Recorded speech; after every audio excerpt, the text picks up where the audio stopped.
On blast. So here's the thing. I got a couple quick questions here for you, Webby. Okay? Just from the movie that I had that I wrote down that I wanted to talk to you about, just in terms of questions that were kind of left unanswered, but had you lean in one Okay. way or the next, okay? So the first one and Okay. probably most important one is, did Carol kill her husband? 100% yes. 100% 100% yes. yes. Now, there's no doubt in my mind that she was behind that. And then, did you see that so that debt, like the case, Yeah. is now open? Oh. They open it back up What? because of this documentary. Are you serious? Yeah, I did not see that. That is insane. And I don't like when that happens. Because clearly documentaries are made and it's like different levels to documentaries, right? You could have like respectable journalists like the New York Times or like someone respectable putting together a doc, and then you can have like Joe Schmoes that are putting together a doc, and they might make other decisions based on just what's best for the outcome of their doc, not what's a journalistic question in doubt. You know what I mean? In terms of what they put in the doc and what they leave out. So that's kind of weird when stuff like that happens and then they reopen the case. Now, with that said, I still think that, I'm not going to say 100% she killed her husband, but I'll 100% say she knows what happened to her husband. Right? Like there's too many things that are just like really like Right. so and her answers are just too messed up. Like when they ask her about, because the way that they dropped information in this was also genius, I thought, right? They tell you a bit of the story and then they just drop a bomb. Example, they'd be talking about, okay, well, there's a lot of questions surrounding what happened and the investigation went on, but they didn't find anything. And oh yeah, her brother happens to be like a sheriff. And it's like, wait, what? Like, of course you could cover that up or have her get off because her brother is a sheriff. And her response to that was, well, I didn't really have a relationship with my brother because, I left home when I was 15 and he was only 9. And so, yeah, I didn't really know him. It's like, come on, man. Like, what are we talking about? She just had an answer for everything, which was super, super fishy, right? Like, what a... She had definitely planned all of her answers about the husband, right? Like, this was something that she had gone over in her head a bunch of times. Like, She had her new husband definitely play the role of the investigator, right? Or the interviewer. She forced that dude to be the interviewer, Yeah. right? It's just there's so many things that were just so weird about her story, right? They're like, "Oh, what about the meat grinder?" Right? And she's like, "Oh, I wouldn't have even been able to fit his hand through that." And it's like, "Wait, how do you even know that?" Right? Like seriously, how do you even know that? Like it's so insane to me. So yeah, personally, I can't say that she definitely killed her husband, but she definitely knows what happened. Cuz the other thing is, did he just disappear to Costa Rica? And no. Like I don't think you can do that. Like that whole shit. We would have heard from him. But that whole shit about how she's talking about him flying the plane undetected, like, come on now, that shit can't happen. Like, I needed some like aviation expert to come on and be like, no, that's not possible. Oh no, I agree with you. What did you make of his? I don't even know what her title would have been. I guess his assistant, the ex-husband's assistant, who basically managed all his money, and she kind of, between her and his other family, like his ex-wife and his other daughters, they seemed Right. convinced that she had something to do with it. The money manager was very careful. The money manager and the lawyer were very, very careful with what they were saying. And I found that super weird. Did you find that as weird as I did? No, because especially not the lawyer, and I mean I thought the money manager. Yeah, you're right. She was very careful. Now the lawyer obviously is going to know exactly what he can and cannot say. Yeah. Like there's going to be a lot of allegedlys, and this is what I can prove Yes. from what I know and what I've been told.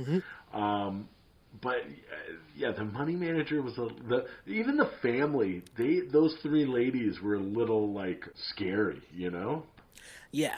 And definitely, well, they mentioned that at one point, I guess they were doing stories for National Enquirer or something, and they got, like, she called them and said, listen, you guys got to shut this down, right? And it's just like, yo, Carol's a boss. You could tell that Carol's a boss, and she just seems fishy.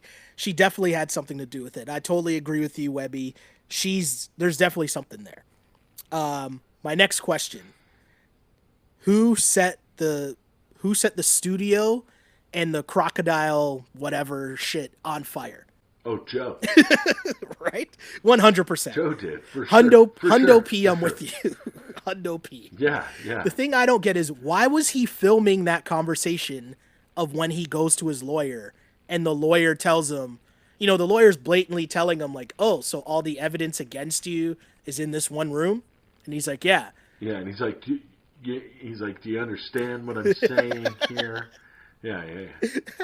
He's probably like has his lighter. We can't see him on film, but he probably has the lighter and he's like lighting it in front of his face. Do you understand what I'm saying, Joe? Do you understand? When I stomp on your foot and say hello, Mr. Thompson, I want you to smile and nod. Insane. So yeah, definitely think Joe did it. But that also brings up the shady character that is a documentary guy. The guy who was filming, like that guy's fucked too. Yeah, right. The National Enquirer, or not the National Enquirer, Current Affairs. Yeah. That guy's super shady too. You can tell, and there's a lot of stories about him just shadiness that doesn't even have anything to do with this case. But I think that guy could have been in on it too, somehow, some way. Because here's the reason why I think he's in on it. Because he says all of his footage is gone, but there's still so much more footage that's in this doc. Right? So to me, that's a great point. I think my guy was in on it too with Joe. And, he was very careful with what did stay in the fire and what was gone. So maybe he did lose a bunch of shit, but magically there's still so much great footage left. Like, come on, man. That's a little shaky. But there was definitely a falling out between Joe and that guy. Like, they seemed to be real tight, and then something happened. Like, God knows. Yo, there's a falling out between Joe and everybody. Literally everybody by the end of the movie, right? By the end of the movie, he doesn't even have, like, they're talking about when he's on trial, and there's nobody there to support him. Right? Like, do you know the scumbag you got to be to have nobody show up for you when you're on trial? Like, oof. My other question for you, because you might know more than me in terms of U.S. politics, but I assume the same things all over the world. How's there no restrictions on who can run for president or governor? Like, shouldn't there be some, like, low bar of, like, you know what? Joe is not, like, nah, you can't run, right? Like, shouldn't there be some bar somewhere? Do I need to tell you who the president of the United States of America is right now? Yes, but no. Anybody can run. Anybody can Clearly. run. Anybody can run and anybody can win. I'm not familiar with the zoo industry, but after all this stuff happens, right? And Jeff's like, why all these things? He goes through all these lengths to get Joe like all fucked up or whatever, and then his next move is just to build another zoo. Like, is the zoo business some booming industry that I don't know about? Like, is that a thing? Not only that, but if you're Jeff, I guess you can build a zoo with no money. Well, like he built a couple of zoos with nothing. He had no money. That was the other one. So like, that was my other favorite part of the show was when that guy Jeff shows up and he pulls up in the Lamborghini, and I leaned over to my wife and I go, "Man, I bet that's rented." Of course, oh yeah. Right? And then you see his crazy lifestyle, his Vegas lifestyle, which is completely insane. My guy bringing tigers in suitcases. And do you know what's funny? So you're in a relationship, right? So you might not be up. You're definitely not up unless friends are telling you about like the Tinder or Bumble game and all that, right? I'll tell you. I know about the tiger pictures. No, but I know about the tiger pictures. No, but here's my thing. I would always see in bios, right? Girls would always be like, if you're in a picture with a tiger, swipe left. Like, I have no time for that. And I'd always be like, wait, this is a thing? Like, dudes taking pictures with tigers? Like, what are we talking about right now? And then I'm watching this and I'm like, oh, okay. I'm clearly missing something. Like, I'm so out of the loop, and I've never been so happy to be out of the loop before in my life. I'm so washed and out of the scene that it's like, I didn't even know, like, even when I was single, ready to mingle, that getting your picture taken with a tiger was even an option. Right? Nobody came to me and was like, "Hey, Webby, do you want to take a picture with this tiger?" But then you see our man's Jeff, and he's like, yeah, man, he's rolling into Vegas with them in his suitcase and bringing girls up to his room for photo shoots and stuff. Just I'm like, what is it's like happening? Spanish Fly. Jeez. I'm like, what is happening? Like, the level of scumbags in this documentary. Like, I don't know if I've seen anything worse than this. Ever. The other thing too, like Jeff was one of the worst because any guy who wears an Oakley flat brim hat with a do rag under it is first of all.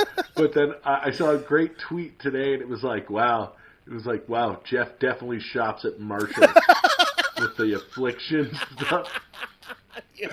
I was dying. I was dying at that. That's pretty good. But my guy's such a scumbag. Got Marshalls down loud. So my guy's talking about to his pregnant wife, and he's like, yeah, so she's about to have the kid anytime soon. And then it's back to the gym for her. And I'm like, hold on. Did he really just say that? Like, out loud, on camera, right beside his wife? Like, what planet are we on right now? And there's no reaction from anyone. I literally have a pregnant wife here at home, and if I said anything, if I thought that thought, she would murder me. Obviously. It would be over. Obviously. It would be Obviously. over. I was just like, what is happening on this show? I don't understand. So then the other guy who Jeff links up with to build the zoo, he ends up having a falling out with Jeff, which to me, I'm like, okay, this on its own, this guy by himself trying to build a zoo day and night by himself. I see minimal other workers with my guy. Right? And he's like, all he had was he had the monkey. He had the monkey under his shirt. That's all he had. It's so insane. It's so insane.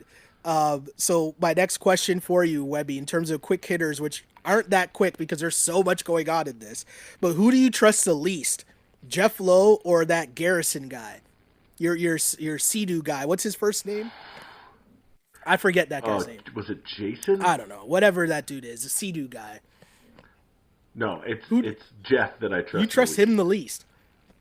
Okay. The least. The other guy, the Sea-Doo guy, was easy to read. Okay. He was just a scumbag. He was just a scumbag. But it's the guy who shows up in the Ferrari that's 4 months behind on payment and the rented. That's the guy you want to stay away from. That is the guy who is going to get you in with the guy in the Sea-Doo. You know, like, that's the catalyst of bad shit. So, okay, my last question, because it kind of ends with my guys, like, in jail, right? And my question for you here is, should the Tiger King have been convicted? Should he have been found guilty by the court? Yes. Yeah. So, here's the thing, right? Because there's two sides. He was terrible to those animals. They're the big losers. In Totally this whole agree. Thing, is the animals. Side note, even the FBI agent or whoever that woman was, who was she? Was she from the FBI or whatever? Oh no, she was like a no. She was like a district or state's attorney. I think. She scared the shit out of me too. Like that woman, like terrified me. She just seemed weird. Like she mean business. Like she looked like she could kick my ass, right? But anyways, absolutely. But it was super shady. But I like how they broke it down that they really didn't have enough on him in terms of the murder for hire, right? But that's why they drubbed up all the animal stuff, and that's what they were able to get him on, which to me, I'm fine with at the end of the day. And I do find it super weird that there's mad people online with this hashtag free Joe Exotic and shit. And I'm like, hold on, that's your takeaway from this? Like you watch that whole thing and your takeaway from all this is free Joe Exotic? Like what? Get the fuck out of here, right? Yeah. Like, that's insane to me. But overall, Webby, now I have one more. No, go on. One question for you. Yeah, I'm here. One question for you.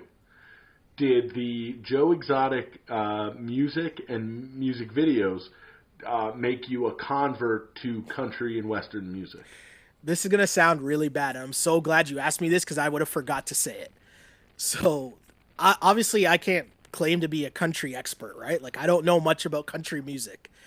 But listening to my guy, I was like, does this sound far off from actual country music? Like, if I was like in a car with one of my boys who likes country music and they put on a country track, whatever the, And you threw on "I Saw a Tiger." no, but I'm saying if they dropped what, maybe not I Saw the Tiger, or maybe not the one about homegirl killing her husband, which was a great music video, by the way. Yo, that has to go. I know. First off, can we stop and talk about that video for a second? That's like hit 'em up levels of music video production. Okay, my guy had the fake Carole feeding feeding body pieces to the tiger. That is great.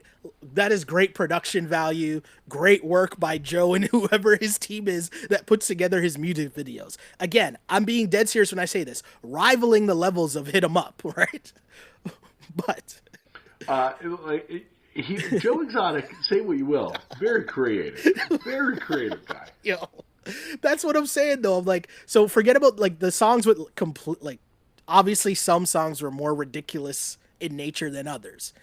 But the ones that weren't like completely insanely ridiculous, if you just played that, and I don't know, I don't have one written down on me offhand, not the music video, but I'm saying if you just played one of the songs, right? Like he's just like when he was saying goodbye to his tiger zoo or whatever. If you just played that song Right. along with like, let's say what the seventh song is right now on the country charts, and you played both of those songs to me side by like run after the next, I wouldn't have been like, yo, this is a crazy ass tiger guy. Do you know what I'm saying? That's all I'm saying. And hey, someone in the mentions is gonna get at me, and I'm okay with that. But I said what I said. Okay. Now, was it actually him singing any of those songs? No, no, man, no. Man.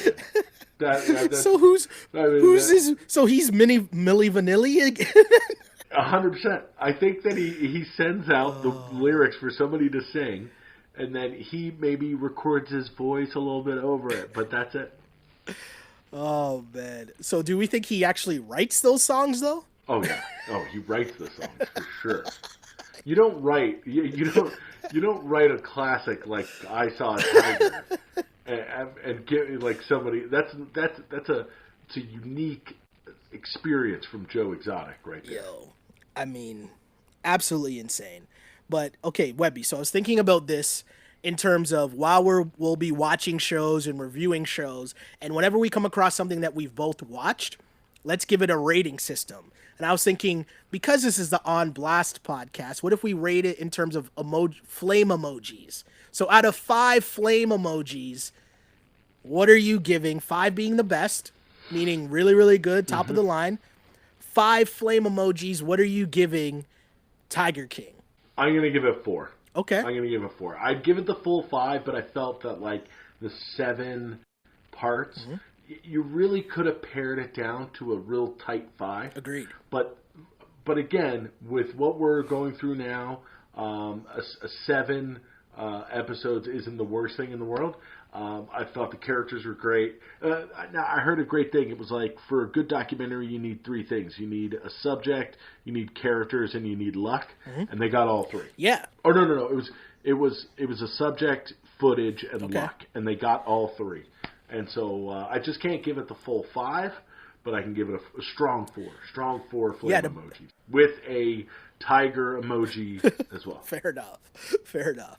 And you know what, to your point about, footage and a good character and story, I wonder what the original story was that my guy was planning to tell. Because when it starts, clearly this is not the story that he was going to tell, right? And so think about all the footage that he probably has on like all the other dudes, but then this like murder for hire thing just takes off, and it's like, okay, I guess I got to follow this story lead, right? Because it was 5 years essentially in the making that my guy was working on this doc, and so many things happened, right? So that part was pretty interesting to me. But overall, I'm going to give this 3 out of 5 flame emojis. And the reason being is because I think it was a really good doc, but I think the first 3 or 4 episodes were way stronger than how it ended, right? And obviously the way how it ended is so much dictated in terms of like, well, what happened, right? Like the storyline of what happened, like my guy's in jail. But the storytelling angle, like it came out the gates hot and then kind of tails off. And near the end of it, I kind of was like, okay, I'm not having fun watching this anymore. Like, these people are all disgusting. These people are all scumbags. I was getting kind of mad at certain things because it made me think about all the things that I was hearing people talk about this documentary. No one was bringing up the fact that, like, yo, these guys are pedophiles, right? Like, they kind of gloss over the fact that this both people, in terms of Doc Antilles and Joe Exotic, have these people come in really young, and he's clearly taking advantage of them early on at a young age. Using drugs. Yes, Yeah. using drugs, and then when they bring in the fact that these guys are all fucked up on meth, you start to feel really bad. When the suicide happens, I was like, yo, this is next level. Like, I don't want to be watching this type shit. The fact that they had footage of, like, the room, not of the actual but there was just so much going on that I was like, yo, the vibe of this whole thing just went left, and I'm not with it anymore. So I give it 3 out of 5. Still good, still a good watch. And to people who are like, I'm not watching this, like, you're just saying that just to say it, right? Like, what else are you doing? I'm not saying you got to watch the whole thing, Right, right. but watch the first episode at least, and then take it from there. You got the time, right? Yeah, it's like, ooh, you're gonna be principled and try to be cool and not watch something just because a whole bunch of people are watching it. I miss me with that. Miss me with that. Yeah, I'm with you. I'm with you for sure. On blast.